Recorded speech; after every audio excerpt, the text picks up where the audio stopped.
Well, hello, welcome again to another reading from the book Beacon Lights Along the Shores of Life. And this is from the Grace and Truth Gospel series. And today I have two articles for you. The most impressive sight, sir, and why everybody should love Jesus. So with that said, let's just get the article up here and we'll read our articles, two of them here. Most impressive sight, sir. It was Saturday evening and I was traveling by rail from the launch day, and there stood a number of young volunteers, many of whom got into the carriage in which I was, and some lighting cigars and pipes. And my first thought was to get into another carriage. But immediately, these words rested on my mind. There's a need here, and I stayed.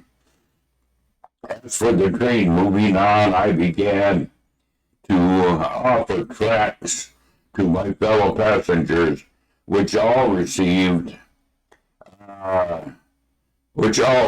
some laughingly and others soberness. One young man was evidently interested.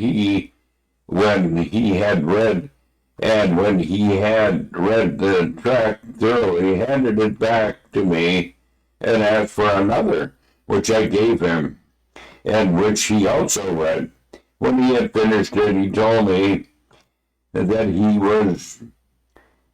was with the rest, had just returned from the review volunteers in the country. It was the most impressive sight, sir. A fine sight for young volunteers. And with all the enthusiasm of youth, he went on to describe the realization and efforts upon himself and others, etc. And wound it up by telling me how the commanding officer compelled them upon a soldier-like manner in which they had acquitted themselves. I listened till he finished the column, and we were nearing the junction in which I must change, and the train was already slacking speed.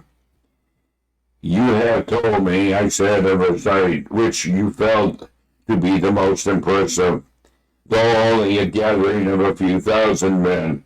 But there is a sight far, far more impressive than the one of which you had spoken, which you and I must see one day. The dead, small and great, standing before God, and the books open, and the dead judged out of these things that are written in the book. That will be the impressive sight indeed. Where will it find you? The train had come to a stand, and I spoke not another word, save after a solemn pause, good night. As I left him, the expression of great solitude was upon his countenance. Well, if you're unsaved, where will it find you? R.H.G. And our next article, which is another short one, is why everybody should love Jesus. It is related to one of Dr. DeRuyter's children, who was a general favorite, that she was one day asked by her father why everybody loved her, when she simply but beautiful replied, I do not know unless it is because I love everybody. If not, this sweet child answered, the very reason why everyone should love Jesus, because he loves everybody. Was it not a great proof of his love shown in a wonderful, earnest way when he came down from heaven, took upon himself our sins, yea, verily, bore our sins in his own body on the tree, so that by his stripes we are healed. Let us add to this, remembering that while we were yet sinners, rebels, cold-hearted towards him, when not a spark of holy love lodged in our hearts, not a thought was left up towards him. Nay, more were hardened our hearts against God truly, and a love they loved them. He loved with a yearning love, and gave himself for us.